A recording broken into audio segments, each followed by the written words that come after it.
2001, 2002, when the market was just about to take off, you start making stupid money at such a young age. And I mean, stupid money. And you think, oh, this is just the way it is. But you haven't been dealt the loss of the setback, which is actually where you're going to learn and, develop a little bit of, humility as well. But if you don't get those losses or those setbacks, if you're just always rewarded with the gratification of a victory or a win or success or money, you're cheated out of the big picture experience that the universe is actually needing to show you or teach you. And sometimes people aren't paying attention to that. They just play the victim role when they do get the setback or they do lose, rather than actually say, okay, let's stop here and check in. What was it? What is it? And that's where work, whether it's in therapy or working with mentors, other coaches, you got to go a little bit deeper. I think what's interesting too, talking to champions and people that have had a lot of success, a lot of us don't realize, and I don't know if anybody caught when you were talking about you were 8 years old. And I think that it's interesting because we look at people that are having success. I'll give you kind of a story about Paul Walker. He's the actor guy. And I used to do, some people know this, but I used to do extra work on movies. I was actually in Pretty Woman. I was in the background in. Get out of here. I was an extra in. You barely could see like half of my head, I think.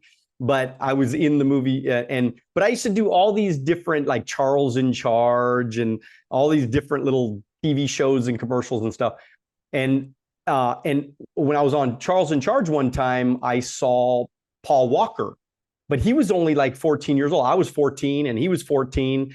And I just always remember that, he was a nobody, he was just some kid. He did have a speaking part, very small speaking part, but he was nobody. Nobody knew who he was. And he had never had success in his life. He had never done anything big. And it wasn't until, so he was probably acting at 8 years old. And there he was 14, still never had success. And then you're talking, he didn't get successful till he was over 30, until Fast and Furious, right? So, and so to look at somebody like yourself, how old were you in 2007? 2007, I was 27. 27. So from 8 years old to 27, you were training and fighting. And I'm sure you won tournaments and all that kind of stuff. But you didn't have your big break until 20 years later. And we talk about the 10,000 hour rule.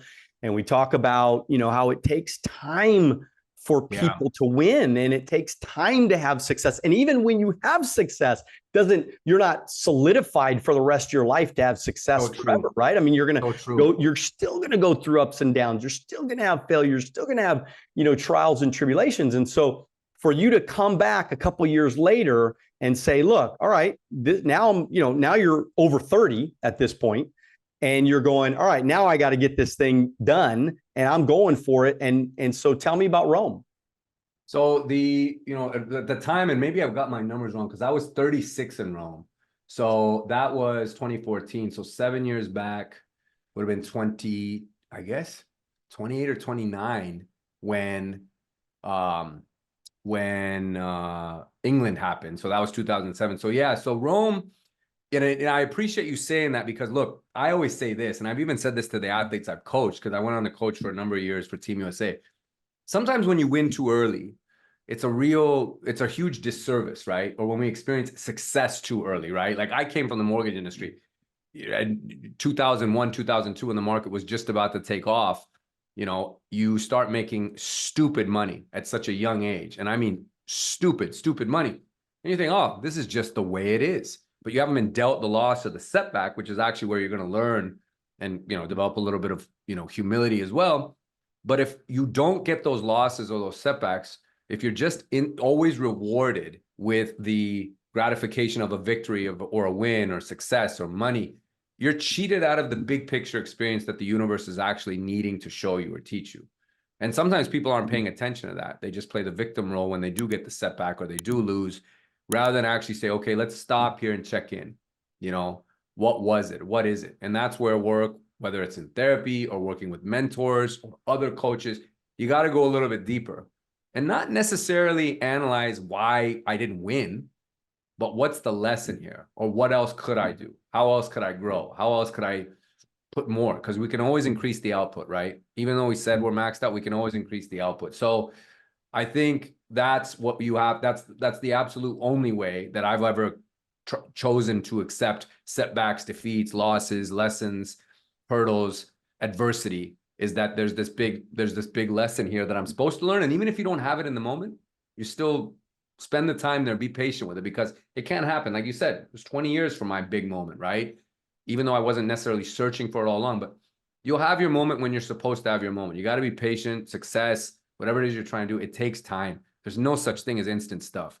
To your point earlier, even with social media, we see all these things. We think these people had it so easy, or they're winning. Why am I not winning? No, it's not. You have no idea what's gone on into it. And I used to even say this thing whenever somebody told me, hey, you're really talented. And I would say, you know what? I appreciate you saying that, because I know it's coming from a good place, but I actually take real issue with that, because to say I'm talented actually diminishes all of the work that I've put into my craft, the hours of sweat. I'm not talented. I'm actually very untalented. I just refuse to be outworked. That's it. I'm stubborn in my refusal to be outworked.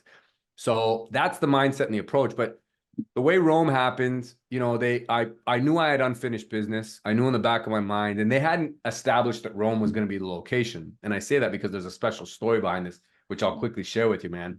So my best friend that was studying in Italy when we were in college, broke as all hell. I maxed out a credit card to go stay with him for spring break my senior year. This was like months before I actually ended up getting into the mortgage business in 2001.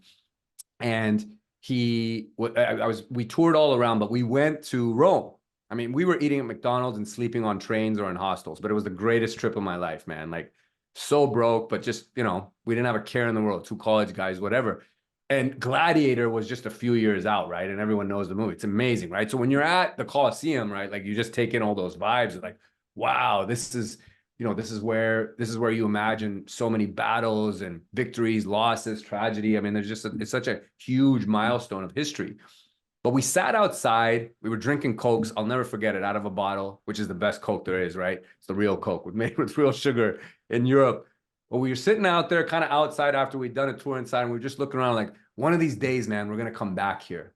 When we have money, maybe we'll come back with our wives and kids. One day we'll come back. I'm like, yeah, for sure, man, because we are dead broke. It'd be nice to eat a real meal, but let's go back to McDonald's and walk it off.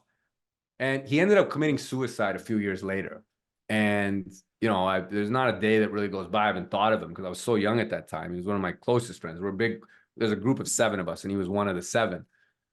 But I always thought in my mind, man, one of these days I'll go back. So when they announced that Rome would be the host site, because it wasn't supposed to be. This is why I believe it was so much fate. It was actually supposed to have been hosted in Sardinia, Italy, the World Championships.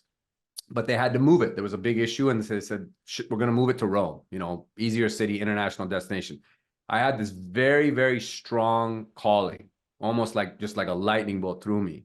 And that night, I still remember it, I woke up to this like whisper in my ear that said, meet me at the Coliseum. It was my buddy saying it. I said, I'm going back. I said, now I will not be stopped. Like, there's a calling here, there's a mission, and we all need purpose in everything we're doing, guys. You have to find it. In my case, it was a little bit of a confluence of the past, of a promise that needed to still be kept, and then an emotional moment.